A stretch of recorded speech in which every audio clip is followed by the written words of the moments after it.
Mummy आले ग मी। खूप दिवसाने आली, बरी आहेस ना? हो मी मस्त मजेत। बरं ठीक आहे, तू बस, मी तुझ्यासाठी चहा ठेवते। हा हा काका बोला। काय ग मम्मी कुठे आहे तुझी? 3 महिन्याचं भाडं थकलंय, फोन करतोय फोन पण उचलत नाही तुम्ही। सॉरी काका, त्यांच्याकडून ना चुकून भाडं राहिलं असेल, पण तुम्ही एकच मिनिट थांबा, मी लगेच येते। हे घ्या काका, मी तुम्हाला ह्या महिन्याचं भाडं देते, बाकीच्या उरलेल्या 2 महिन्याचं भाडं मी नंतर तुम्हाला ऑनलाईन पे करते।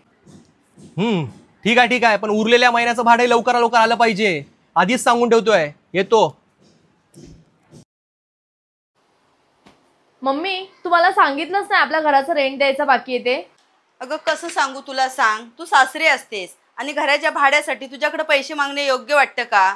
जर मला आज मुलगा असता ना तर भाड्याने राहायची वेळच आली नसती माझ्यावर। अगं मम्मी असं नाहीये की हे सर्व फक्त मुलगाच करू शकतो, आणि मला माहिती होतं पप्पाने तुला हे सारखं सारखं रेंट भरायचं काही जमणार नाही, आणि तुमच्या दोघांचं स्वतःचं घर असावं म्हणून मी अगोदरपासूनच नवीन घराची प्लॅनिंग सुरू केली आहे। आणि हे शक्य झालं पनवेलमध्ये लोकेटेड असणाऱ्या जय मल्हार प्रॉपर्टीमुळे। इंटरनॅशनल एअरपोर्ट नवी मुंबई सोबतच छत्रपती शिवाजी महाराज युनिव्हर्सिटी आणि आपल्याला सोयीस्कर असणाऱ्या गोष्टी म्हणजेच D Mart, Reliance Mart, Mumbai Pune old highway हे अगदी वॉकिंग डिस्टन्सवर अवेलेबल आहे। Jai Malhar phase 1, phase 2, phase 3 fully develop असून फेज 4 हे अंडर कन्स्ट्रक्शन आहे, जिथे आपण नवीन घराचं बुकिंग करू शकतो। त्यासोबतच 1 रूम किचन पासून ते 3 BHK फ्लॅट्स अगदी कमी दरात मिळतात, आणि ते देखील हवेशीर आणि स्पेशियस। एवढंच नाही तर ह्यांच्याकडे Diwali special spin and win ची ऑफर सुद्धा चालू आहे। तसेच कोणत्याही नॅशनलाइज बँकेतून अगदी 90% पर्यंत लोन मिळून आपण आपल्या हक्काचं घर घेऊ शकतो। खरंच आता मला कळलं, मुलगाच नाही तर मुली पण आई वडिलांचं स्वप्न पूर्ण करू शकतात।